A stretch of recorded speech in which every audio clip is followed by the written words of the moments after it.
Hi, welcome to Artcasters. This is the weekly vlog that's split between Scott Strickland and myself's channel. We basically just talk about art, and it alternates between our two channels. And we usually have an alternating, a rotating third chair. And so with us today, we also have Corey Kerr. And so we are now starting off because it's a pretty long show. We want to let you guys know where you can find our work. So before we dive into the topic, where can we, well, you guys know where you can find my work. Obviously, you're on my channel. And Scott, where can we find your work? You can find me at CirqueWorks. Pretty much I try to keep the moniker throughout all the different social networks. So CirqueWorks, CirqueWorks on YouTube, and you've got a link there, I assume, in the description to my YouTube channel. But CirqueWorks on Instagram. Oh yeah, and it's all right here if you need to know how to spell it. So. And then Corey, where can we find your work? You can find my stuff at CoreyKerr.com, CorYKERR.com. And I have all my social media stuff there. It's all some variation of my name. I couldn't grab it like Scott did. So it's got it has my middle initial or art or something after it, depending on where you're at. That's actually a good art tip to just start out with. Like one of the smartest things you can do if you're like a young new illustrator, get a URL with your name, like right this instant. Yeah, buy it. I bought my daughter's the day she was born. Smart. I did that one on that website. I think when we were on whatever it was, I don't know if it was Gmail or MSN or whatever, when we first started signing in to whatever the first internet was, I got all my kids, even though they weren't old enough, I got their full names, and then whatever service that was, we don't use it anymore. So it's probably like MSN or something like that. But yeah, so. That's pretty brilliant. Yeah, because that's a huge advantage. So like if you're, you know, I mean, I know like back when I was teaching college, like students would have like email accounts like sexy number 8 or something, and it's like, do you really want that to be what you send to a client? You know. Anyhow, so for the topic this week, Corey brought up something really interesting. For like something he's experienced teaching, and I experienced too. So I'll try to kind of tee it off a little bit, but it's basically the idea of meeting artists or aspiring artists who, you know, like when you get in a deeper discussion with them, you find out like they don't really read a lot or kind of like study history or have a knowledge of history, and how kind of surprising that is, because for I think all three of us, like in our own forms, like that outer kind of research and like, you know, just being literate and being out there and being kind of aware of like history and studying history or just looking into interesting, cool things can kind of like add fuel to your work. Like with Scott, like his work's like super influenced by science and by interesting like sciencey stuff. And it's like, I think it would be hard to do stuff influenced and interested in science without like kind of reading a little bit of science and like reading blogs on science or just watching documentaries on it or something. So the gist being like, I think all of us kind of have an idea that it's pretty essential to do that, but we kind of want to kind of dip into why, and then kind of what we all do as creators, kind of try to get outside of like the comic bubble or whatever bubble we're in, like the animation bubble, kind of look outside of our own medium to kind of find fuel and inspiration. So I hope I started that off right. Did I miss anything, Corey? No, I think that's good. I mean, what got me thinking about it was, and I think this is a common problem.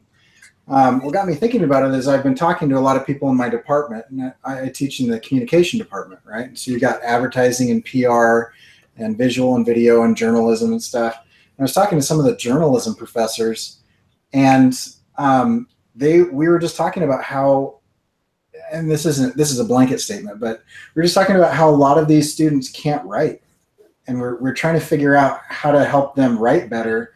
And we came to the realization that they don't read. And so if you're a journalist and you're not reading the New Yorker, the Atlantic, the New York Times, or at least like major corporations' websites or something, like, how are you going to have that voice in your head? And so that kind of got me thinking, like, along my own path. My creative career really took off. I was super stagnant, like all through school and everything, because I only read when I had to, when it was a class assignment or whatever. I rarely read for fun. Now, as a kid, I read for fun all the time. But by the time I had gotten into college and stuff, I don't know, I just got too busy or whatever excuse I used. And a lot of my work, I was trying to get into t-shirts, and I had like no ideas. Like, a lot of the work that I was doing was boring or just soulless, and there was nothing, because I had nothing to draw from. And so I've heard this analogy, and I don't know where it originated from, but this idea of a creative bank account. Oh, yeah, that's Jake Parker. Yeah, okay. I know I've heard Jake say it. I don't know if it started with him or not, but he's got this idea. I think he said he heard it from somebody else, but yeah. Yeah, well, if Jake says it, it's his anyway, because he's just got that kind of following. But anyway, he talks about this creative bank account, and I think it's really good. And so if you just swipe the card all the time and you never deposit any money, like, eventually you're going to hit rock bottom. And when it comes to creativity, there's no debt. There's no credit. There's no credit card. There's either you have stores of creativity or you don't. And it's not like this innate ability or gift from God, or certain people have it and certain people don't. Creativity is a skill that you can learn, but it also needs fuel to burn and stuff. And so to add to that creativity, to put cash in the account, you have to be consuming good work, like, constantly. And that's not to say that you're going to necessarily like copy that. Like, if the only thing you've ever read is The Hobbit, then everything you ever create is going to be a derivative of some of those characters and situations. But if you have consumed a huge amount of books and movies and TV shows and stories, and you've met a lot of people, and you've been a lot of places, and you listen to people's lives and things, then when you need a voice of a particular character in your head, like, you've met that person, or you've heard that argument, or you have something in your life to draw from. Not that every character in everything that you write has to be, someone that but it's super helpful just to have like other people's voices in your head, so that you can kind of get more of a perspective than just yourself. Because everything seems super flat when all the characters are you and you don't do anything in your life. And so just kind of this problem is, as I've talked to young designers and young illustrators and young writers, and their biggest problem is, I can't think of any ideas. It's like, well, what have you read lately? Oh, I don't know, I'm super busy. It's like, oh, okay, well, you're never going to come up with an idea. Like, everything you do is going to just be terrible and flat and bland. So anyway, I don't know where to go from there. That's kind of the idea. Yeah, I mean, like, just thinking of it, like, just, dovetailing on the Hobbit example or whatever. It's like, can you imagine if, like, all George R.R. Martin read was The Hobbit, and what his book would seem like? Whereas, part of what makes Game of Thrones so appealing is that he's pulling on all of this weird stuff. Like, he came up with the idea of the wall based on like a wall that was in Europe, and he went to that wall and kind of checked it out and read the history on it and stuff. And like, it was this wall built for certain reasons, and it had these different functions. And he drew from that to kind of create this really cool idea of like the wall that like separates the north from like, the winter area. And like, there's other things in it, like characters and stuff that pull from existing fantasy. But a lot of what makes Game of Thrones so compelling is that it's like kind of a mishmash of a lot of weird medieval history, mixed in with this different world. And then like I just finished The Handmaid's Tale, which is like a totally different kind of like dystopian story. And part of what makes that so believable and interesting, like I still haven't seen the TV show, but what I found really striking about it is that it pulls from a lot of like past religions and past like practices of like early settlers of America to kind of draw like this dystopian future. But the believability factor of it really, I don't think would come into play if it weren't drawing from something else, you know? Not that it's stealing it, it's just like the author like buried themselves in a lot of research and interest in other topics outside of just like dystopian books. You know what I mean? And I guess that's what I'm getting at is like I remember, you know, I had a couple students who would come into like a class and you try to get them to think conceptually, and the pool they're drawing from, like some of them are animation majors, and the pool they would draw from was other animation. Right. So everything they made seemed like an animation that had existed before. You know, it just seemed really like obvious. You know, whereas like I think if you look at like I think not just looking at other things, but looking at things outside of what you do, you know, really helps you have a fresh perspective on things, you know, and it also helps you stay current. Like, you know, I had an experience at my work that I'm not going to get too specific about, but it's like a product was being asked to make, and if you were unaware of history, you wouldn't know how like offensive the product could be. And luckily I was aware of that history, which most people should be aware of, but I won't get heavy into it. The point being, I actually saved the company probably like a big hit, like a potential hit to their reputation, because I was aware of that. And there are other people who are aware of it who would be consumers who'd be like super offended to have this thing come out. But luckily, so there's that as well. Like it just helps you not be ignorant to like other people, you know, which has returns as well, like on a business level. So I don't know, like I think a world where people are like myopic and stuck in cubicles and aren't thinking outside of the box, like, you know, and then being asked, like, especially if you're in an industry like ours where you need to think outside of the box, you know, it's like it's important to kind of look outside of the box, like what's out there, you know? Yeah. Because I feel like, you know, art created in a bubble, it you know, maybe you're the exception that has like a wild imagination that doesn't need to like walk through like a public square and look at somebody who looks weird and kind of photograph that in your head, you know? So you're like, oh, okay, if I need to draw like a weird old guy, there's that weird old guy. You know what I mean? Do you think that person exists though, Josh? I mean, do you think there are people out there that can literally draw from nothing? I mean, not just draw, but like can create from nothing? I don't, but I mean, I'm always open to it. there might be, you know. I've never met him. Yeah, I've never really met him, and I have met people who've thought that they were thinking outside of the box, and then when you talk to them, you see why the work is stale, because of the fact that there's not a lot of education, like outside of just like whatever, you know. I think people are pretty good at like, I'm really into comics, so like let's say like somebody who really is into Marvel. If all you read are Marvel comics, then what you make is going to look exactly like previously done Marvel comics. I mean, most of the time that's what I see.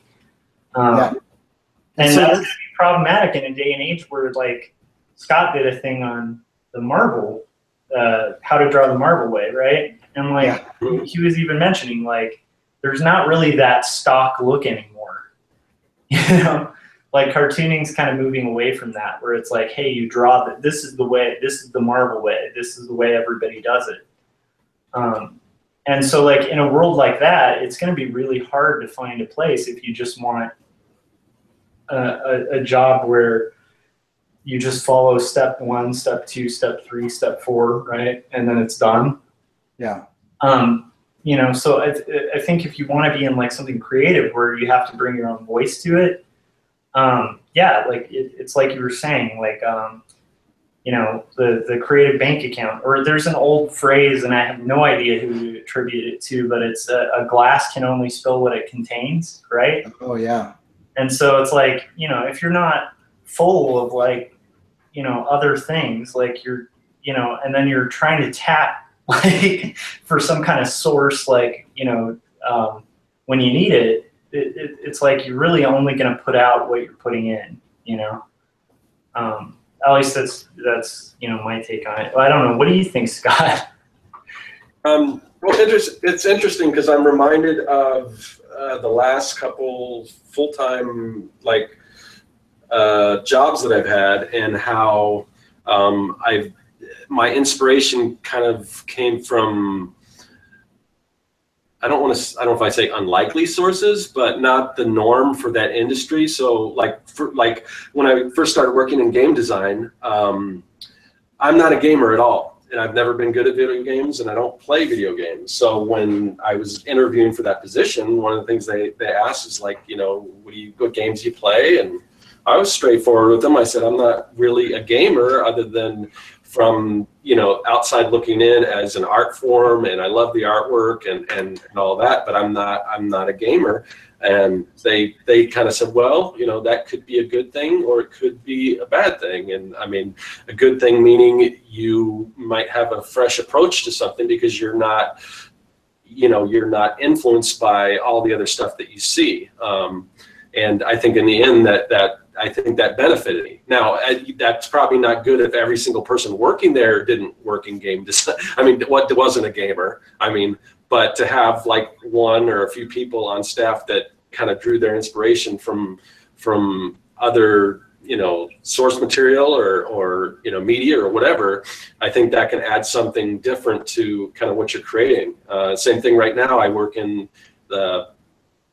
I call it the papercraft industry, but we do basically design. What I do is I design. Well, I do a bunch of things, but one of the things I do, the main thing I do, is design rubber stamps, which means basically all different kinds of illustrations for, you know, whatever. So it's always something different. So obviously that you have to have like you guys were saying, or what, you know, whether it was Jake Parker, whoever, that creative bank account. I mean, I've been doing this so long, and I've drawn so many things, and I can kind of draw from that kind of stuff. Or, you know, obviously you can look stuff up and find references and things like that. But the one thing that I really never do, and once I think they were telling me to actually do this, was to kind of, you know, go look and see what our competition is doing, and you know, if that'll give you ideas. But I never wanted to do that, and I still don't. I mean, every once in a while, like after we produce whatever for the catalog, maybe I'll go back and look at and see, and our stuff looks totally different because I'm not paying attention to that. And obviously there's certain themes and certain, you know, that everyone does, whether it's a Santa Claus or, you know, pumpkins and all that kind of stuff. But you know, our stuff looks very different, and in my opinion, it looks better. Maybe I'm just tooting my own horn, but like our competition is like, our major competition is like, you know, I don't know, 50 times bigger than we are. But you look at our catalog and it's every bit as good, and I think better than theirs. So, and that's because I'm not trying to duplicate what they're doing. I'm trying to do something different. And I couldn't do that if I was just trying to basically duplicate what others are doing. So, Yeah. So I don't know if that was too big of a segue, but yeah. So I mean, it's definitely that, you know, looking outside of whether you're talking about comics. And even when I was a kid, I guess I didn't read a lot. There were a few titles I read, but a lot of it I was more just into the artwork, and I'd look it up and I'd eat it up. But then I'd move on to another favorite artist and another. And I think if you have like one artist that's your favorite, and that's like your main favorite, and that, I mean, that's okay too. But if that's the only person you're looking at, you're going to find that your work is going to look a lot like that person. But I think the more varied your interests are or your influences, that's going to make your work a little more original. So yeah, I agree. I mean, especially with if you're talking inspiration, if you have one source of inspiration, it's kind of like reference photos. If you're going to use reference photos, like for example, on this, I'm this book that I'm working on, which is actually kind of an interesting story. Maybe we'll talk about, but one of the main characters is a sparrow, and so I could go find a reference photo of a sparrow for every time the sparrow shows up, but then I would be drawing exactly what that one picture looks like, and I'd be limited to what I can find. So instead, what I did is I took hundreds of different pictures of different sparrows sitting and walking and running and jumping and flying and attacking and whatever, and I drew them over and over and over and over again from different photos until now I have a pretty decent feel for what I want my sparrow to be like. And it's this amalgamation of all kinds of different types of sparrows from all over the world and different photographs from different angles. Otherwise, technically I could just draw the same sparrow in the same position from the same picture over and over again. But you'd have no variation. But I kind of, because just in this super niche thing, I kind of know how like a sparrow works and like how their parts move, because I've been inspired by so many different sources, and I've watched slow motion video of them flying and walking and whatever, and kind of, frame by frame kind of deconstructed it and do draw overs to try to see where the bones and muscles are. And kind of like what you were saying, Scott, with the inspiration, like I look at who I've studied in the last, I don't know how long, 5 years, I guess, is since I've been into it. And they don't look like each other at all. There's so many varied styles of illustrators that I look at, and I know that I'm learning specific techniques from these people, but there's nothing about there's nothing that you can say that, oh, he's copying so-and-so. Like you can see pieces of different people in my work, obviously, but there's not like a whole 100%, oh, he's just a Sean Gordon Murphy knockoff, or, he's just a Sean Crystal knockoff or whatever, like, because, there's like 10 of them that I've really deconstructed, and I kind of do these reverse engineer things where I look at them in depth. I'll look at like one like 6-inch square and like try to figure out how they did everything in that 6-inch square for like an hour, and then I put it away. And when I'm doing my own thing, all that stuff goes away, and I don't grab from it, but it's been introduced into my brain, and so when I need it, it can be called upon almost subconsciously. Yeah, I think like that touches on a few things, because like one tendency I think people have is like I'll use a popular design like Shepard Fairey or something, right? Like a lot of early t-shirt artists would be like, or people aspiring to do t-shirts would be like, I really like what Shepard Fairey does, so I'm gonna look at Shepard Fairey designs and then just plug in my own type and plug in my own image. You know what I mean? Yeah. And then they end up making something that looks like a knockoff of Shepard Fairey, which is interesting to me, because if you look at Shepard Fairey, it's like he's pulling from so much stuff that's like totally visible and doesn't take like 10 searches to get to. It's pretty available.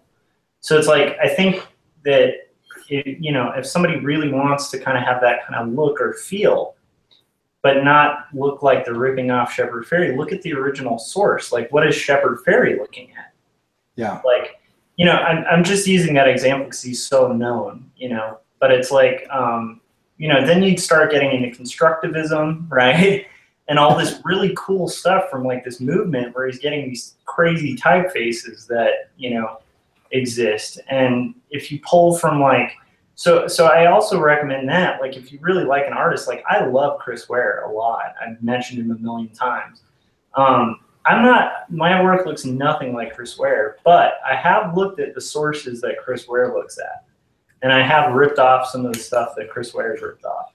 You know what I mean? And by saying ripped off, I don't mean like traced. I just mean like looked at like old, awesome, like, you can pull out like a Sears catalog from the early 1800s, and like it's got these really crazy Victorian filigree kind of things.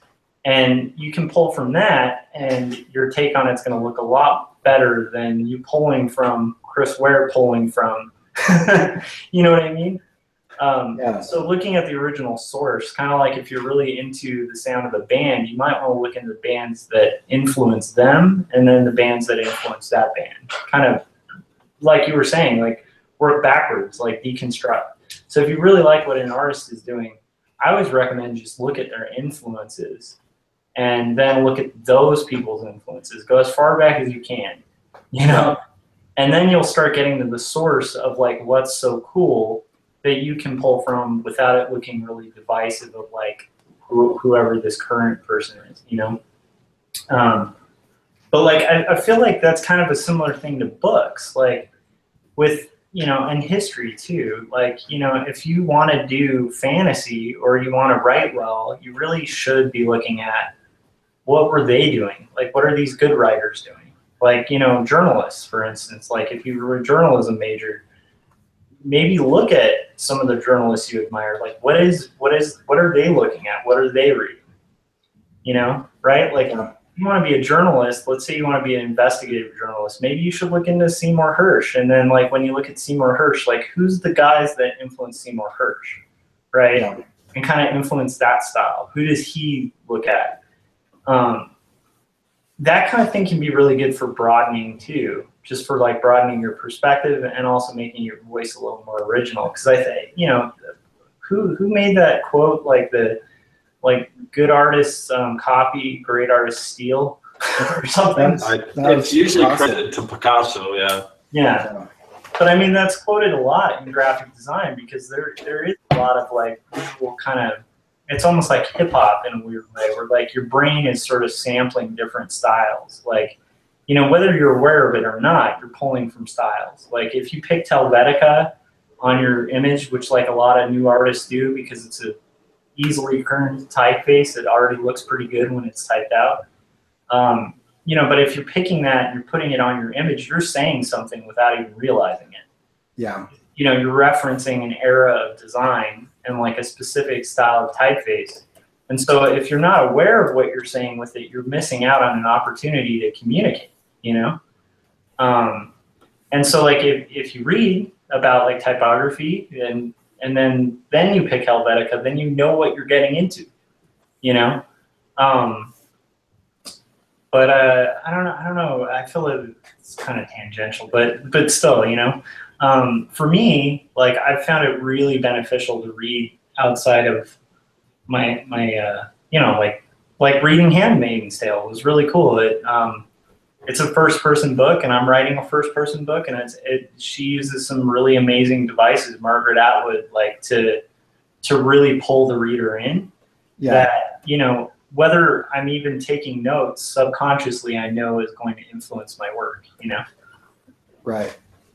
And I've gone through phases, but I recently, well, I guess earlier in the year, and you can kind of look at my Twitter account to see what phase I'm in, but early in the year, I was drawing a lot. And so I listened to a lot of audiobooks, but I downloaded a bunch of great courses. And so I listened to like over 120 hours of lectures about ancient Greece during the 5th century BCE. And then I kind of exhausted everything that they had on ancient Greece, and so I went on to ancient Egypt, and then I went on to like the World War II. And the interesting thing is, what you see happened in ancient Greece, in ancient Rome, in Egypt, and then in Europe during the First and Second World War, you're seeing that happen again in a lot of things. You can start to see patterns because, like, people are always people. And if you can figure out like their motivations, like, yeah, it seems completely insane, some of the things that have happened. Like if you look at what they used to do to each other, you know, thousands of years ago, or even what was okay and done, you know, during the Holocaust and things like that. Like you think, oh, these monsters, you know, how is that even possible? But if you really study it and you really look into it, you notice that, well, that could happen again. And it's not because you have an entire country of monsters, but it's because people react in a fairly similar way most of the time. And given the wrong circumstances or the right circumstances, you can almost predict what's going on. But as a storyteller, it's really interesting to say, okay, so what if I take this political climate, or if I take a society that's built around this, and then I kind of threw this twist at it. And that's where, like, that's why I love sci-fi so much, is a lot of sci-fi is based on that. I mean, Rod Serling couldn't get anything on TV for the longest time because the censors kept saying, no, you can't say that on TV. You can't call those people out on that. And he's like, well, it's wrong. And he's like, well, it doesn't matter if it's wrong. We're selling advertising. Until he's like, fine, screw it. I'm going to tell the same stories, but I'm going to tell them with monsters and aliens and whatever. And then all of a sudden it was like really palatable, but he was still talking about race and identity and societal ills and all of that, but he was doing it in a way that had a twist. It had an interesting storytelling, but had he not originally been interested in those type of things, like his storytelling wouldn't have mattered. It doesn't, because it's not the aliens, it's not the monsters, it's not the pig-faced people that made those stories interesting. It's that even though, you know, you have all this fantastical stuff going on, it felt real because you recognized that situation or you knew that was happening. But you've got to be introduced to those situations and really come to know and see, like, oh, I see that when people do this in stories that, you know, this type of person reacts this way, this type of person reacts this way. And then you have those voices in your head so that when your characters are put into a situation, you just kind of know what they're going to do because you know what that type of person is like or whatever. Yeah, and I think like that brings up all sorts of great things. But like the Great Courses series are amazing. They're just to kind of mention that, it's like, for those of you who haven't checked them out, they're available on Audible, and they're like, you know, like an entire semester's worth of like an instructor talking on a topic. So it's like, and it's usually like the best guy in the world on that topic. You know, it's really cool. I've checked out like a few of them, and it's funny because, like I said, some of it is just like data, and it's just kind of flying past you. But at the same time, it's like some of that's going to sink in, and then it affect your work later on. And the other thing is, like, for writing characters, yeah, you should totally look at history, you know, because like he was saying, there's certain motivations and there are certain conditions that almost create like a predictable atmosphere. If you've got enough distance looking in history, you can see like the kind of atmosphere that led people to kind of do terrible things or great things. Whatever it was, it's usually there's a lot of conditions and then there are certain personalities. I mean, like if you read about like Napoleon, he had this insanely weird personality, but it's a consistent personality with other people who've tried to do similar things to what Napoleon tried to do, right? So like if you're writing a story and you're writing a character who wants to take over the world, like you should look at like all the different rights throughout history, right? All the guys who tried to do it. And like, what's the commonality? Like, what are personality traits? What are things that would piss them off? What are things that, like made them empathetic to people at the time, made them leaders to people, you know? And then you can put that in your villain, and suddenly your villain will be like a multi-layered villain, as opposed to like just, like a perfect example is like, if you look at like Star Wars, it's pulling from so much history and so much other material that it's really got this unique voice. But if you look at all the movies in the 80s made by producers who thought that Star Wars was a hit because they had funny costumes and they were flying in spaceships and they had a fur next to them. There are so many bad 80s knockoffs of Star Wars, but they were missing the key element, which was character and story, right? So, you could put like all of the costuming with equally, effective, although most of the time the effects weren't as good, but you could do all the models and the explosions and, but with like a shallow character-based story, it's going to come across as like, once again, like you're just ripping off Star Wars. As opposed to just like doing what Lucas did, which is like, you look at like, I really like samurai stories and I like old Westerns and I like all this stuff, and like combining it all and making palatable, relatable characters like, Vader isn't like 110% evil, you know? He's got like a story behind like what's driving him. And like I said, I think like you're gonna, I agree like basically with what you were saying, Corey, where it's like you're gonna inevitably end up with richer art, you know, from that. It also makes your job just easier. Like you don't have to invent that much. There's a lot about reality in itself that's so absurd. Right. You know? Well, and your example of Napoleon, and you guys will have to stop me because I have a tendency when I start talking about history to talk for about 2 hours. So just cut in. But your example about Napoleon is really interesting because you said there are a lot of people just like him, and there were. He was unique in that he was a weirdo and he was a genius and everything, but he also happened to be born in a situation where the French Revolution had just happened. And so, like, if you're writing a character who's going to take over the world, not only should you read about Hitler and Napoleon and Stalin and George Washington and Jefferson and Hamilton and all those guys, you should also you should understand why the French Revolution happened, because the French Revolution made Napoleon. I mean, you have an entire group of people who are hanging out with Thomas Jefferson during the American Revolution, and the whole country's at war or about to be at war with America, and they're like, yeah, this whole no king thing sounds pretty great, and so you have a people who went through a series of revolutions and ended up electing a lifelong emperor. Like, they killed all of the royalty and just beheaded them, and literally the streets ran with the blood of the guillotines for months and months and months during the terror. And yet that same group of people were like, yeah, Napoleon should be the emperor for his life and have total power, and we'll just dissolve the government. And it was like this series of events that led up to that.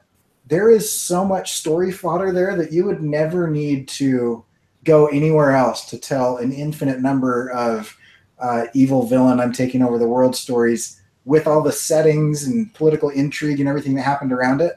And that same statement, I think, is true of the Greeks and the Romans and the Japanese. And I mean, just look at Japanese history alone. I mean, you have centuries and centuries of different eras and different types of government turning over with different class systems, where sometimes the business people are in charge, and sometimes the warriors are in charge, and sometimes the elite by birth are in charge. All of that is just fuel for stories. And without, if you just think that your character needs to be like, oh yeah, he wants to take over the world. Well, why and how? And what's the political environment around him that allows him to do that? Because there's been a lot of people just as smart and just as ambitious as Napoleon, but they just were in the wrong place at the wrong time. And so there wasn't like a country with a ready navy, ready to go in a state of political turmoil or whatever. And anyway, all of that is just to say, like, experiencing history is probably one of the best ways. And so, just like Josh was saying, just going upstream, because if you look at Star Wars was hugely influenced by mainly like three things. One was Akira Kurosawa's films, which are all the samurai movies that later were copied and turned into Westerns. Like Seven Samurai was just remade as the Magnificent Seven, and whatever. And I mean, there are scenes in like Usagi Yojimbo where they go into a bar and somebody is looking for this like Ronin, and the Ronin like cuts this guy's hand off, and there's a scuffle and they run away. And it's like, yeah, that's the cantina scene, like shot for shot. But that doesn't make Star Wars bad or a copycat. It's actually incredibly ingenious that it was able to take something completely unrelated and mix it with like Zoroastrianism and Buddhism and mysticism and all of those things, and say, well, what happens if you take operas from Shakespeare's time, and then you take samurai, and you give them laser swords and you put them in space, and you have this hugely confusing political climate where you've got princesses as senators and stuff. What happens with that? Well, that's Star Wars. And it wasn't like he just read The Lord of the Rings, or worse, only saw the movies or something. Like, he was pulling from all over the place and just mixing it up. And it made one of the most interesting things that has been, in and of itself, a fuel for stories that could literally go on indefinitely, because you can go backwards and forwards and in any direction. And there are stories to be told in that universe. Yeah. One of the criticisms I hate, and I hear it so many times, when people are ripping on James Cameron's Avatar, saying, well, it's just Dances with Wolves in Space or with Blue Cats or whatever. But no one had done that before he did it. Yeah. And I don't see that. I don't understand why the criticism, because you can pick apart almost any movie and, you know, say what it's based on, and some things are so derivative. But if you take two things that have never been combined, you come up with something original. You go back to, like you said, Seven Samurai. You know, then there's the Magnificent Seven, and then there's that Roger Corman Battle Beyond the Stars. They did the whole thing in space, just like you do it as a Western. Or Bug's Life is the same exact story. You do it as an animated movie with ants. I mean, that story's been told so many times, but if you put a different spin on it, you're creating something original. And like, not everyone's a fan of Westerns. So it's probably, you know, if you do Bug's Life, that might be an all new thing. Or if you set it in space, that could be an all new thing too. So yeah, I mean, I don't really get that criticism. Oh, my headphones just came out. I do get one criticism of Avatar, which is papyrus. But like, just why? But papyrus is like the worst font, and they branding. There's an SNL skit that just went around. Oh, that with Ryan Gosling? Yeah. That was hilarious. I was cracking up. But anyhow, so yeah, like I think that the other thing that's great about like reading and stuff is like you start finding out like there's certain stories that like seem to always kind of touch home, and like a lot of writers will talk about kind of like how Shakespeare pretty much told every story possible. And so like every story you see now is just kind of like something Shakespeare at one point did, just kind of remixed a little bit, you know? And thematically, it kind of holds up. Like, or you can start finding really interesting things. Like for me, I found out, this is just something I've observed, where I've noticed that any show, like I think I was watching How I Met Your Mother a while ago, a long time ago, when that was on. And it just dawned on me that it's Peanuts. It's just Peanuts. It's like the whole show is Peanuts. Like all the characters fit with characters from Peanuts. Like their dynamics, the relationship dynamics, it's all just Schultz. Like, and I'm not sure if like the writer was looking at like Peanuts, but it pretty much every character kind of fits. And it just started me thinking, like, if I ever do like a big group story, like a group comic, I'll just rip off Peanuts, you know, and just Lucy's somebody else. But their motivations, like, you know, those tropes, those characters, probably predate Schultz, you know. Yeah. But it's just one of those things of like when you start seeing these commonalities and these threads, then it's like a lot easier to be like, how am I going to make like a story with 10 characters really interesting? Well, look at what Schultz did, like with Peanuts. Like, why was it so interesting? Why does everybody know every character's name? Because they're all characters that have a specific personality type and a specific trope, and they react in certain ways because they have distinct personalities. And they're really well chosen personalities that when put in a room, it's really fun to see what happens, you know? And there are certain personalities that rub really well in a story.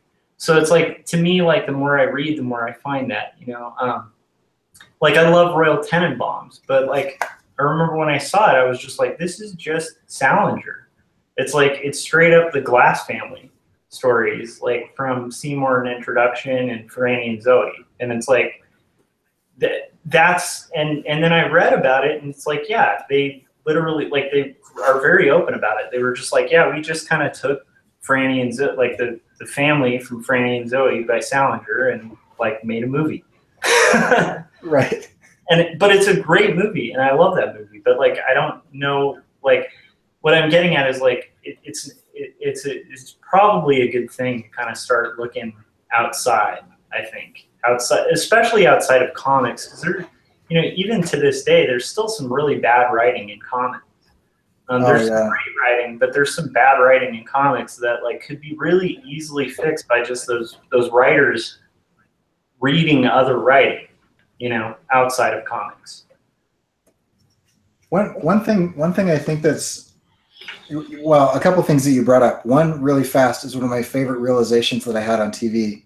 My wife and I love watching Burn Notice. It's like one of the best. It's one of the best shows. And it took me several seasons to realize why I loved it so much. It's because I grew up on reading Jason Bourne novels, watching The A-Team, and watching MacGyver. And Burn Notice is if Jason Bourne was on The A-Team and also like kind of mixed in with MacGyver. Like every episode was like you had your MacGyver series where they like, you know, welded something to the charger and then blew something up. And then you had your A-Team where you have like your cast of characters, and there's like the one character who, you know, always has a buddy that has an insight to something. And then there's one character that was like Face. And then you had, anyway, it was like they just took three of my favorite things from my childhood and just made an amazing TV series from it. Yeah. And that formula oftentimes is belittled, but that literally is what creativity is. Like there hasn't been a wholly original idea probably since the first man like walked out of a cave and started drawing on the wall. Like since then, everything has been some sort of twist, combination, bastardization, or mix of something that has already existed with a little bit of newness added to it, or two unrelated things brought together. And so it's like heavily maligned, but it's like, but that's how creativity works I don't believe, well, one, like, I don't believe that the earth was created from nothing. Like, I believe that it was created from existing element, right? And I believe that the creativity is the same thing. I don't believe that you can just sit down and have an idea. Like, it's going to come from somewhere, but the way that you organize it and the way that you present it can be wholly you. But you're using elements that have already existed. Like, and so that's really, I don't know, that's really interesting. One of the other thing, and I'm not sure where this came to mind, but this is where I guess I first fell in love with reading, and I'm curious if either of you had a similar experience. But I was right out of college. I got this job, and it was, I don't want to say too many negative things about it, but it was really bad. Like, just imagine, like, terrible. And so I worked there for a couple of years, and like I had this thought, like, if I don't do something with my life, I could like die here, like tomorrow or 35 years from now, and this is all I would have ever done. And so what I did is I just bought a motorcycle, and I went to Barnes and Noble, and I bought. I remembered the last book that I had enjoyed, because I hadn't read for a really long time.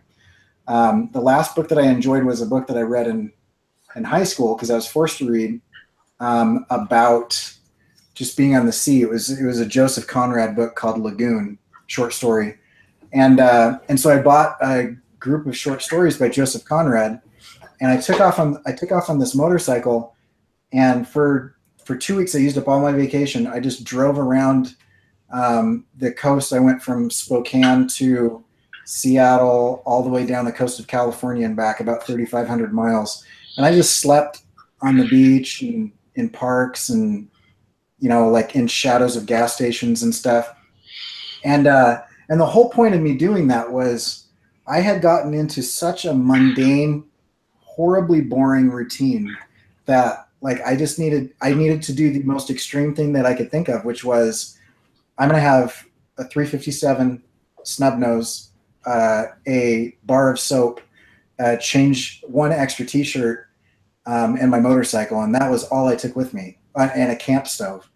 And I ate dehydrated eggs with hippies that were, you know, hitchhiking north, to some pot festival, and I hung out with people at a diner that were like on their 9th lap around the US on their Harley. It was like just this old couple that their plan was just to like drive around the US, never taking the same road until they both died.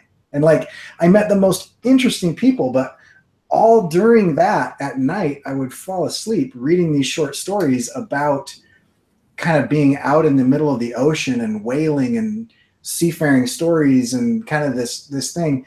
And those stories are amazing anyway, but it's a whole different experience when like the only thing that you have is your bedroll and a sleeping bag, and you've been on the road for like 9 days now, and you're just like sleeping on the beach. And so I wonder, is there anything that you guys have done to like enhance the experience of like taking in other people's work? You know, and it doesn't have to be, you know, like crazy weird, like sleeping on the beach and driving around on a motorcycle for weeks. But is there anything that you guys find like increases your ability to experience that? Because the reason I asked this is I'll bring this around full circle. You can look at a bunch of people's art, and what you're seeing like other people's interpretation of something, which is helpful from a technique standpoint, but it's totally different than actually experiencing it yourself. And so for me, like, I was reading about the sea while I was driving along the coast and sleeping next to, you know, replica tall ships in San Diego and whatever until the cops kicked me out. But like, there's a whole different experience from having like actually been there and seen it while I was taking in kind of that creativity to just like, you know, in my house, in the comfort, and I'm not like, I have everything at my disposal, and, you know, I don't know. Is there anything you guys have done? I guess that's the longest question ever, but. No. That reminds me. So like, I've just always loved books. I mean, my mom was an English teacher, and she got me hooked on books like a drug dealer gets somebody hooked on drugs, you know, where it's like, at first, like, hey, you know, I'll give you $1 if you read a book and you give me kind of like a book report of it. Basically, like, I had to summarize the book. And this is like pre-internet, so that wouldn't have been easy at the time. And then just like, I finally got hooked on it. So she was like, oh, I'll just get you the book. Like, we're not going to do the dollar thing. And then eventually just like, sorry, not getting you the book. And I'm like buying books, like going to like used bookstores and stuff. And like, I remember going to thrift stores because you could get books for like super cheap at thrift stores. A lot of the classics you can just get like for like 10 cents, 20 cents at the time. And, but I do remember there's a couple books that like were really experiential. Like, one of them was like, you know, I mentioned Salinger, but like when I was a young teenager, I read Catcher in the Rye, and it just blew my mind. And that's kind of the exact time you should read that book. When my son gets like 14 or 15, I'll have him read that book, you know. It's a really good book, and it holds up. Like, I've read it as an adult, and it's pretty good. You know, I think a lot of people like it. But yeah, I remember that book, like, when I read it, I would just go for walks and stuff, because it was like, it's like the perfect age to kind of read that kind of a moody book, because you go for a walk and like late at night, sit on a street corner and like read, you know? Yeah. It's like you kind of feel outcast like Holden Caulfield. And then it's like, that had a huge impact. And then I remember reading on the road when I first got into college. And this is like before I was in art school. It was like I was at a junior college. And that book, I mean, I literally dropped out of college and tried to be in a rock and roll band because of that book for like through 2 or 3 years. And went on a couple road trips with friends and stuff. I mean, like, we were obsessed with that book.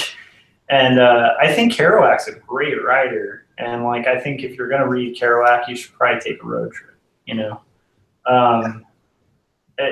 You know, there's so many examples like that of books, like, you know, poems I'd read. And then, like, you know, I'm not huge into poetry, but like, there's a difference if you're reading, like, you know, a poem about, like, say, Yosemite, and you're not in Yosemite seeing what they were writing about, you know? Like there's something really cool when you read a poem about like, you know, Yosemite like landscape and you're like literally sitting right next to Half Dome, you know? Yeah. Like, so yeah, I mean like, yeah, I don't know, Scott, have you had any crazy experiences where you read something and you're like, haha? Yeah. I wanted to talk because what Corey was talking about with his excursions with the motorcycle and everything, and the people he met and everything. I think that's something you should really think about too. Is that just pay attention to the people around. And I know, like in high school, I had friends. I mean, I wasn't really part of any cliques or anything like that. My friends were. I had so many friends that were just into different things. Like I had friends that were punks, and I had friends that were, into hip hop, and friends that were jocks or whatever. I mean, so, and I think that really helps because if you kind of confine yourself to a certain type of people, it's going to be really hard for you to write characters because you're going to only know one certain type of people. It's the same thing with like Facebook. I mean, even kind of with where we are politically and everything, I haven't really unfriended anyone, even though, sometimes things are like, I have to like tune it out or whatever, but it's because sometimes you have to kind of at least have an idea what other people are thinking, because that's a good resource for when you're writing your own characters and just getting out and meeting different people. I was, I just got back from Mexico, and we were down there, and we stayed at this little, I guess it was a hotel. It was converted probably from, I don't know if it was originally a hotel or what, or apartments or whatever,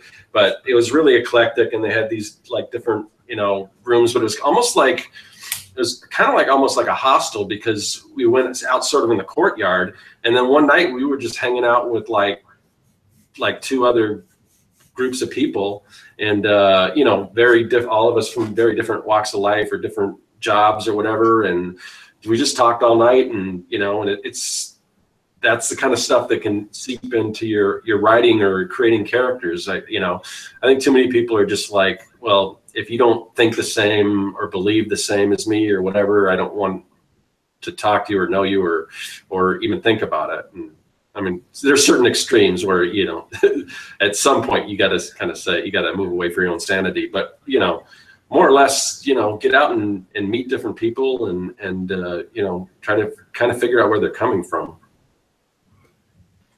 Yeah, I agree. A lot, actually, because I think I was reading, have you guys ever read any books by Brené Brown? I haven't. She's a researcher on shame and fear, which sounds like the worst books possible to read. but she's really interesting. And her most recent book that came out last week it's super short. It's called Braving the Wilderness. But she talks about how there has been this binary divide in religion and politics in the last few years, to the point where it's become tribalism again, where the blue people don't talk to the red people, and everybody's an other, and everybody's a villain and everything. It's like some of the most interesting and eye-opening things that have even in today's day and age have actually changed my opinions of things, have been because I sat down and thought, this person I completely and wholly disagree with everything that they stand for politically, and yet they're a good person. And so I had a conversation with them, and they had a conversation with me, and it wasn't this mudslinging attack. It was like talking about how we felt about things and why we felt those things and how we came to those conclusions. And I think both of us had a change of opinion because of that. It's not like either of us was converted to the other's ideology, but I now, because of many, because I go out of my way to do that all the time, many conversations like that, where I come open to it to say, I'm going to start with, this person is a good person, so I'm super curious on why they feel the way that they do about things. And that is always eye-opening. Not necessarily just in politics or religion, but in anything. Like, why is it that you draw? Why is it that you write? Why are you into cars? Why are you into monsters? Why do you like watching The Great Baking Show, you know, like all of those come from somewhere, and everything that everybody decides to do is motivated by something. And those are some of the most interesting things to learn about other people and to learn about the fuel of what drives people to do things. Because we all do things to either survive, feel important. You know, there's kind of that Maslow's hierarchy of needs, and there's a couple of those other psychological models, but they all ring true in that we have a driving force in our life. And so if we all have the same driving forces, then why aren't we all the same? That's like one of the most interesting questions that you can ask. Like, if our point on this earth is to reproduce and to, you know, to survive and whatever, then why aren't we all exactly the same? And it's because we've all had different experiences. We all have different thoughts. We all come from different cultures and different people and different parents. And we had different friends in high school, and we all watched different movies or read different books. And because of that, even though we're very much the same and driven by very much the same things, there's a different story or millions of stories in every little family and in every little relationship and every little clique and every little political party and every religion and every neighborhood has all these stories. And like, you look at like Will, oh, this is embarrassing. Hold on. Will Eisner. How did I forget Will Eisner's name? I mean, he literally, the Contract with God trilogy is literally just about a neighborhood.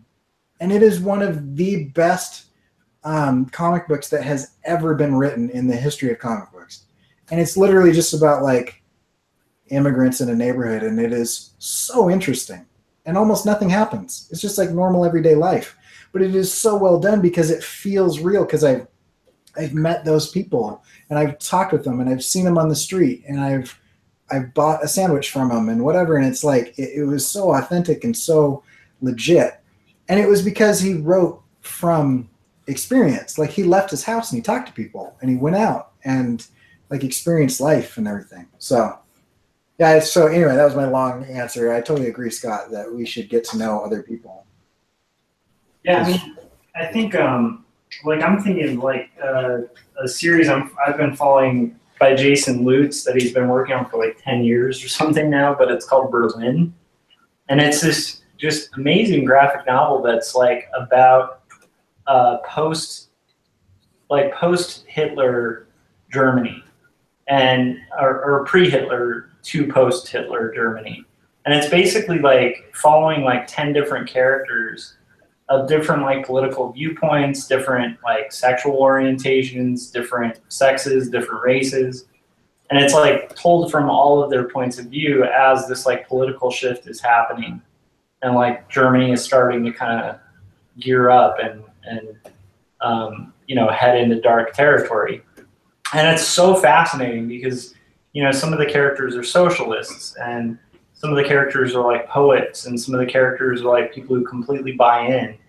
But the neat thing about the story and what makes the storytelling fascinating is you can tell that it's not told from just like the point of view of the author, because like every character is very believable and some are even sympathetic, and even really like people who do really villainous things, like they, you know, you can tell the author like thought about their motivations, because nobody thinks they're a villain, you know, and nobody thinks there's a bad guy. Like the majority of the time people think that they're doing good, and some of the most notoriously bad people are like people who think they're doing good, you know. Yeah. So it's fascinating because it's like, it, you know, and it makes it a really rich story. And I think that has to be driven by that. It's interesting too, because I think when you're writing, there is a certain distance from people. Like for instance, like I did unfriend a few people on Facebook because of politics, but it was mainly not really politics. It was like I don't like being around toxicity, and that's the key thing. So there were a few people who were being really toxic with their politics, and that's where I was just like, I just don't kind of have time for that, you know? Yeah, no, I get that. And that's why I said there are certain extremes, mm-hmm. you know? Yeah. Well, there's a difference between politics and just being a dick. Yeah, exactly. And I think when people cross that line, it's like, you know, I'll kind of step away from that because I don't need it, you know. Right.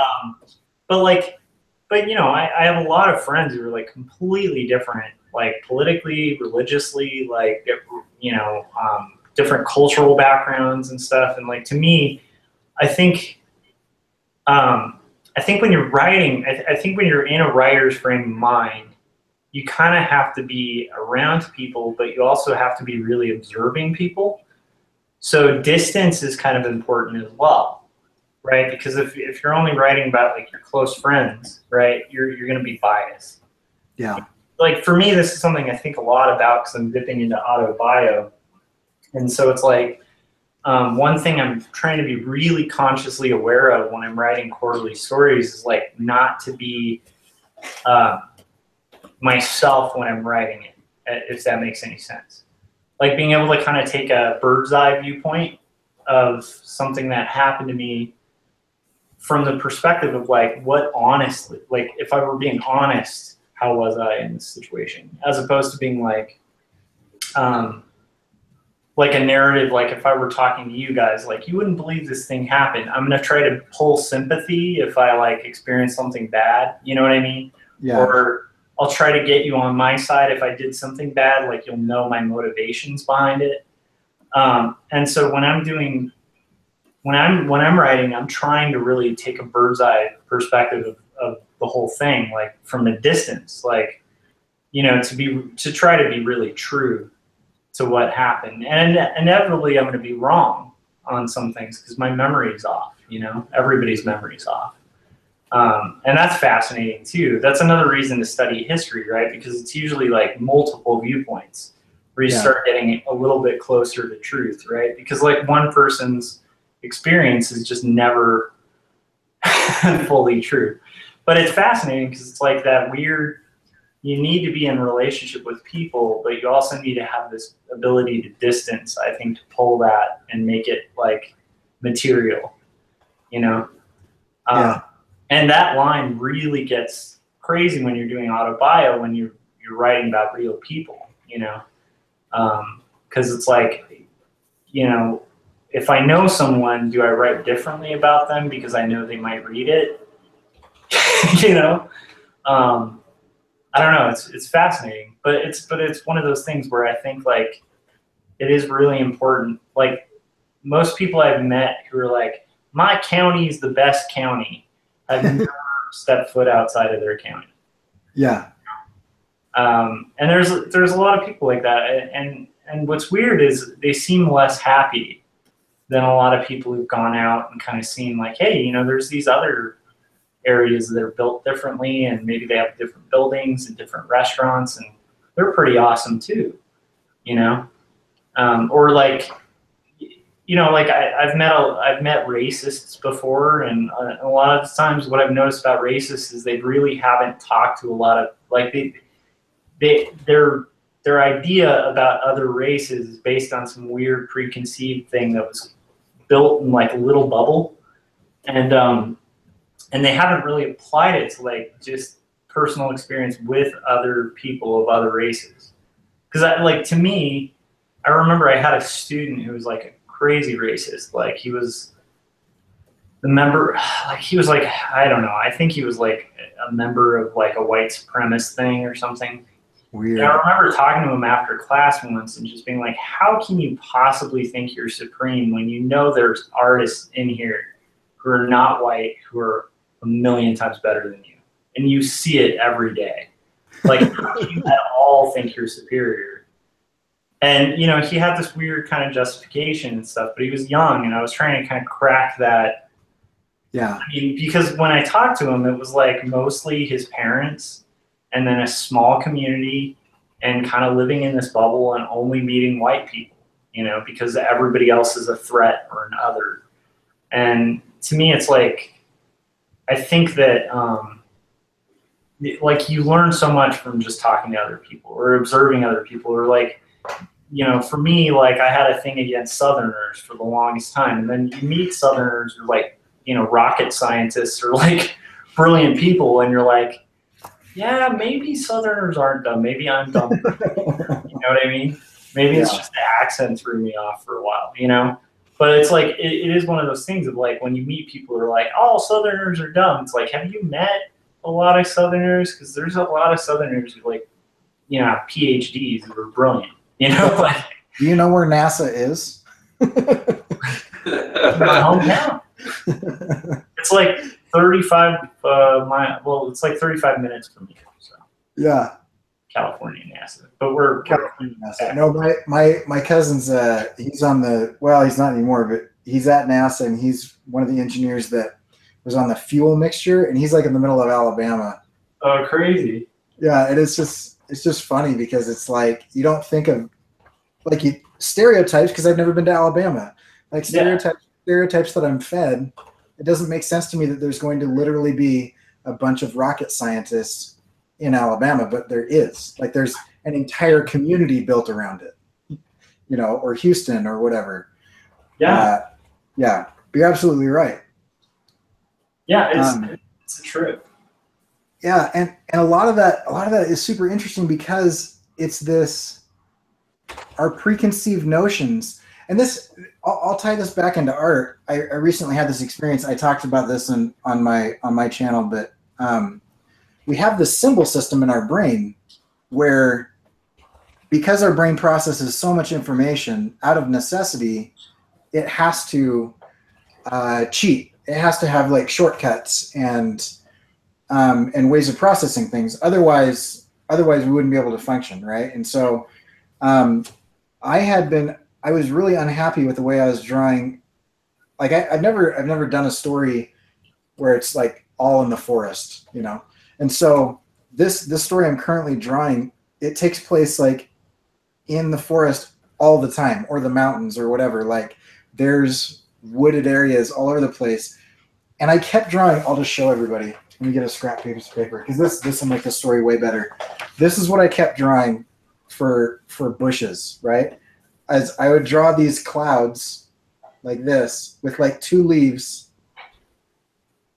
And I was like, why the crap do my bushes look so bad?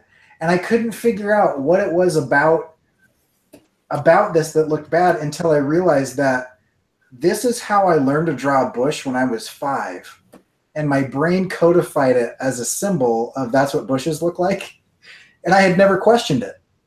And it's the same with people. Like if I assume that all black people are like X, and I never question that, and I never go out of my way to like meet black people, then I'm going to go through my whole life thinking X about them. And it wasn't until I like actually looked at bushes. Like I went outside and I wandered around and I looked at bushes, and then I pulled up a ton of photos and I realized, oh, there's more than 2 leaves, which sounds super stupid. And I'm 37 and it took me this long to figure it out. But like our symbol system in our brain has this thing. And now I'm able to, not on this page, but now I'm able to go in there and I can draw bushes because I've had experiences with real bushes. Like I've intentionally got out of the way. And it reminded me of this guy who, I just listened to this podcast. He was one of the like first or most powerful skinheads in the US. Like he introduced the skinhead movement to like a major portion of the US.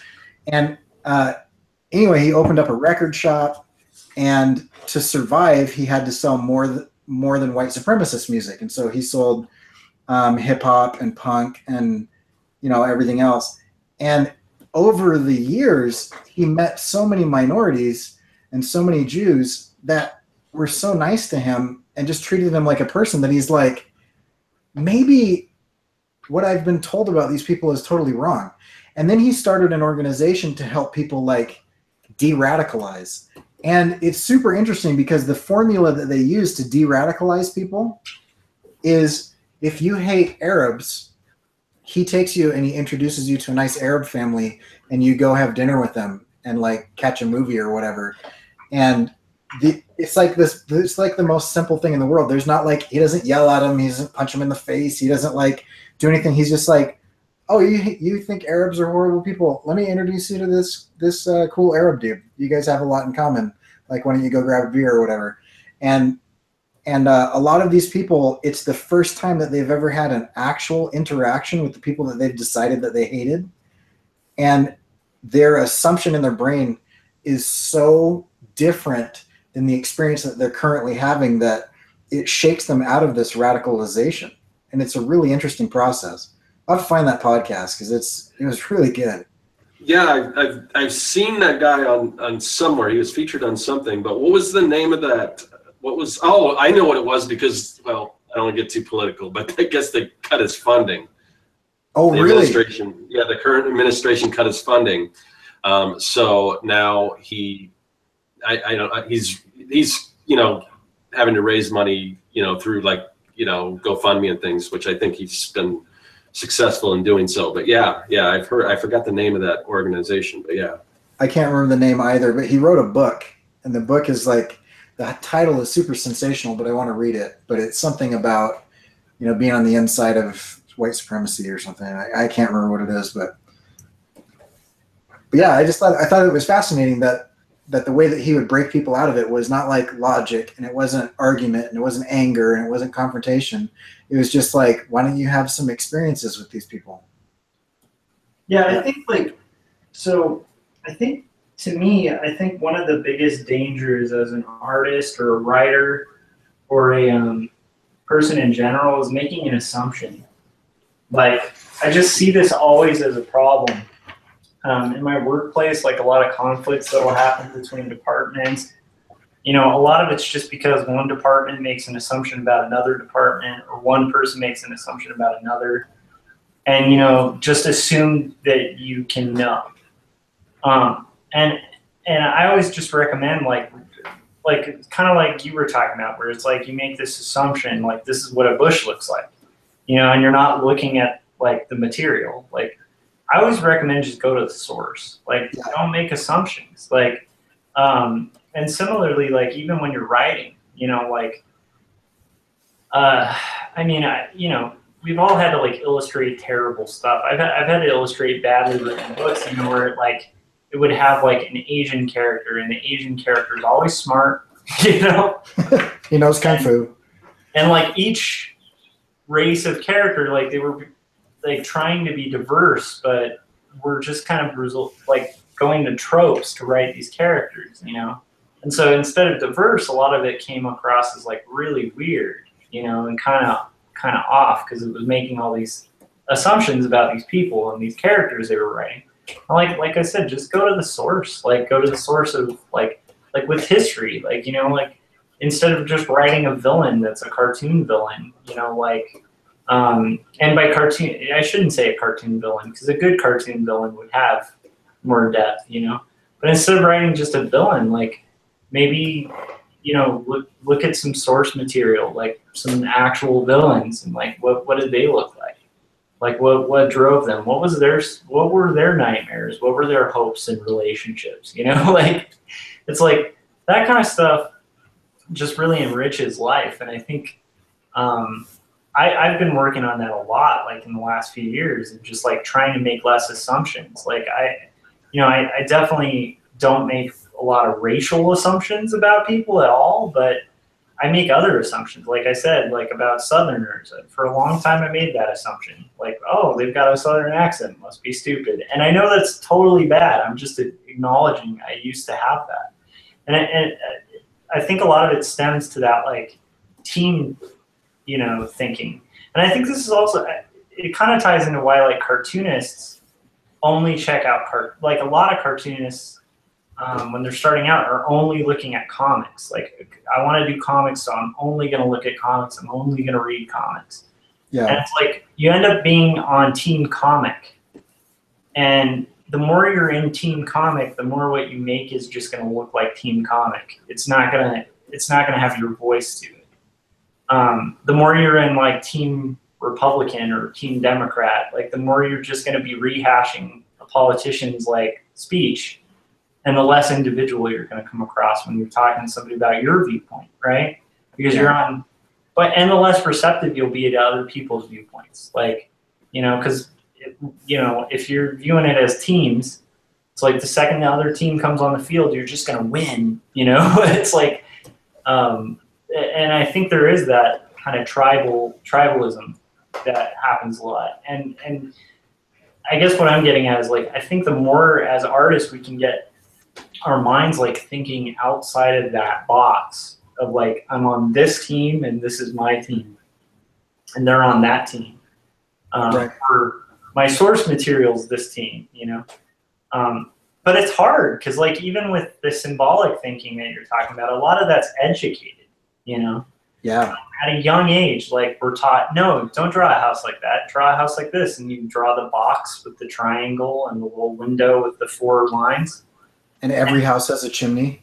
And then you get a great job. That's a house. You know, this is a face, and you draw a circle with like, that looks nothing like a face. Like a happy face looks absolutely nothing like a face. But we learn the symbol, and then it's like, it becomes ingrained. And, you know, so it's really hard to break those, you know. I catch myself doing that all the time. It's just like, man, I got to get rid of this symbol, you know, that's like stuck in my subconscious, you know. Yeah, I agree. And I think that's why I think I keep saying reading, but I kind of want to bring it out to like just all kinds of media. And I really like what we started with like, if you're into comics, then you should also be looking at you know, movies and etchings from the, you know, and frescoes and whatever, like expand it beyond the, you know, the delivery mechanism that you like, so that you can improve the delivery mechanism that you like. But I mean, if you are drawing from multiple sources, I mean, the best writers in comics, they love so many different things. They love stand-up comedy, and they love histories and whatever. I mean, and you have people like I just listened to this huge essay or series of essays by Neil Gaiman from the Cheap Seats, and he talks about his experience with Terry Pratchett and you know, Moore and a lot of those guys, and he talks about how they came up with ideas, and the way that they came up with ideas was, man, I'm super interested in Jack the Ripper right now, but like Moore didn't like start like from hell by saying, I'm going to write about Jack the Ripper, so I'm going to jump in and start reading about him. He just found an interest and he just followed it, and then out of that came a creation. And it's because the characters kind of spoke to him and the history kind of spoke to him. And I think that's super important. And it's really, really important to me that I don't want a bunch of people out there creating things that I want.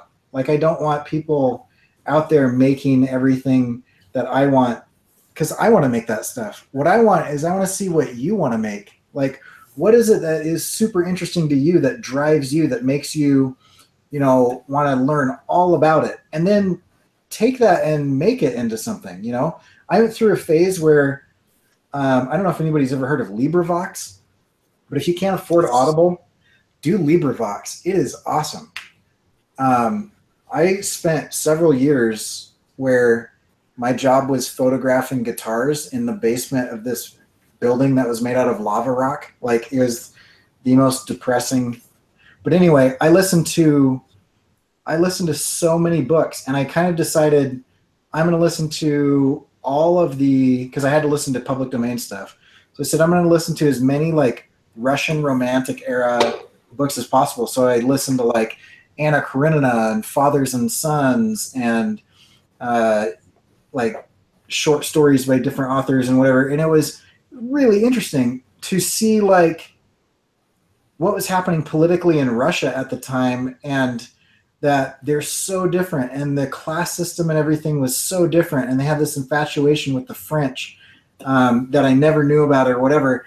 And now that has opened up so much, and that was years ago, and I will probably never attempt to create something out of a period piece in Russia, you know, during the revolution of the czars or whatever. But because I have experienced that and I've thought about it, I don't think of Russians as, you know, give me the microfilm like they're just the James Bond villains. Like, I now have like hundreds of different Russian characters that live in my head, and I can't remember why I started talking about this. But yeah, I just think like, oh, it was because I'm probably never going to write a novel. I don't like writing long form stuff like that. But there's so much that you can glean from novels that could improve children's books and animation and comics and the stuff that I will make. That, I mean, it's just gold, and it'd be stupid not to, use the opportunities in the source material that's there. Yeah. Yeah, and I think, like, just thinking about like that, the people I know who are the most driven people, just in my life, that's my own personal experience, but most of those people aren't people who are happy to just go clock in, work in a cubicle, clock out, go home, watch TV, go to sleep, do it again, repeat, and then maybe retire at some. Most people I know, like, who seem kind of driven, like even driven in like an environment where maybe they're in a cubicle, usually have some kind of outer interest, some greater desire to make something, Yeah. And that could be anything. That could literally be like, I want to make really awesome cars in my garage, whatever it is. But I think that another thing looking at all that outer material does is like it gives you fuel, because if you're in a cubicle, what are you seeing all day? What's coming? What are your inputs? Like your outputs, like whatever you're doing on a day-to-day basis, but what are you putting in? And like, I think that's a really good thing to consider, because like the more you kind of put in, the like broader your mind will be. And like, so even if your ambition just kind of ends at that cubicle, if you're putting in enough, it's going to eventually kind of spill out to a broader, better understanding of things, a better understanding of other people, a better understanding of like of current politics or current situations, or how to deal with like heavy situations. It's just overall, I think it's a good thing just as a human being, as a fellow citizen with other people, because we're sharing the space with other people, right? But then like the other thing is like I said, I don't want to read a story, about somebody who sits in a cubicle. Now, like if you have something like The Office, where it's like somebody clearly, had worked in an office, had observed every single nuance of an office, when they created that.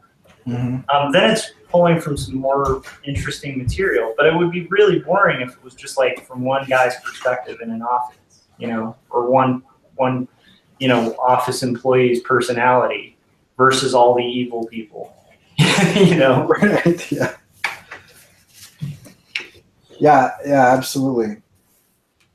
And I think that's why I go back to, I think there's stories to be had anywhere, because I mean the people in the stories, in your cubicle environment, you might only encounter 6 people on a daily basis all the time, but like, if you are observing them and friends with them, or at least like care about them as human beings, you're going to notice how they react when their mom dies, or how they handle getting engaged, or what happens when what do they do when they're stressed out? What do they do when they're put into a morally ambiguous situation?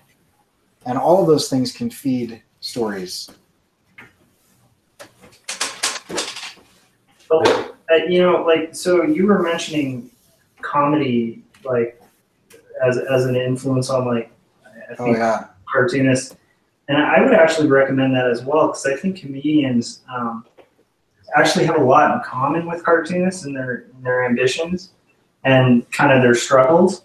But I was just listening to a podcast with comedians today where they were talking about the worst comedians. Like they were riffing on like when a comedian's gotten stale and they've gotten too stuck in comedy to like write comedy. And he said usually it'll just be a bunch of flight jokes. Right. Like, man, I was on an airplane. You know what I mean? It's terrible. And like, you know, if all you're doing is literally traveling to the next gig to do a stand-up bit, then that's going to be your material. Yeah. And eventually you're going to stop relating to anyone because most people don't spend their time flying from gig to gig to gig to gig to gig, and that's all their experience is. So, like, people have been on an airplane, maybe that can be a little bit of material, but you're going to bore people after a while if that's all you got in the bank that's coming out, right?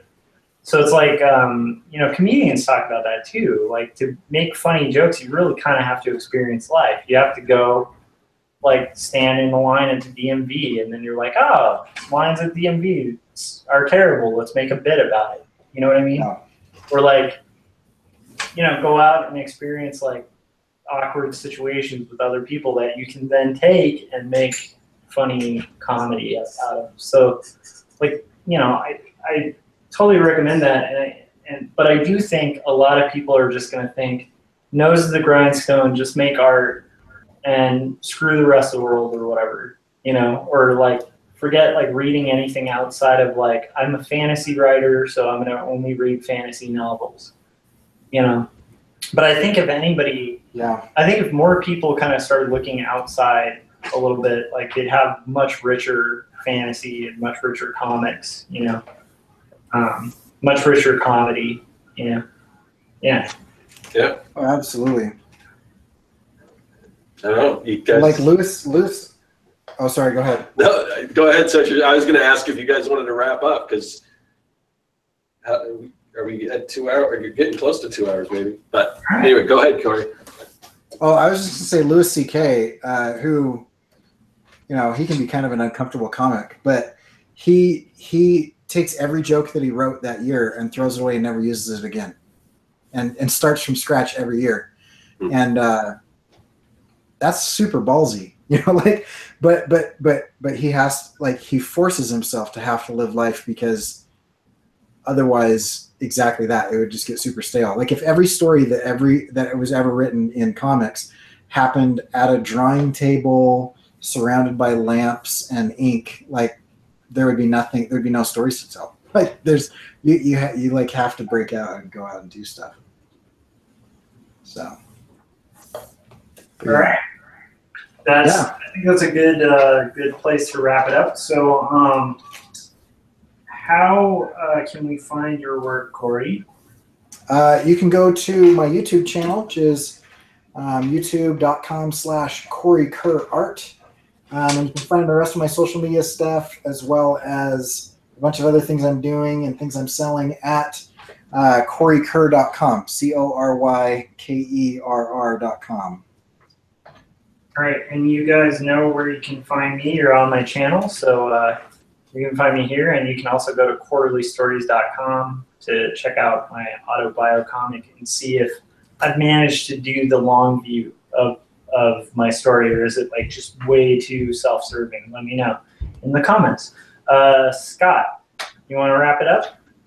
Yeah, so as far as where you can find me at CircWorks. The information is right here. I'm on YouTube, I'm on Instagram, I'm on Twitter, Facebook, all that stuff.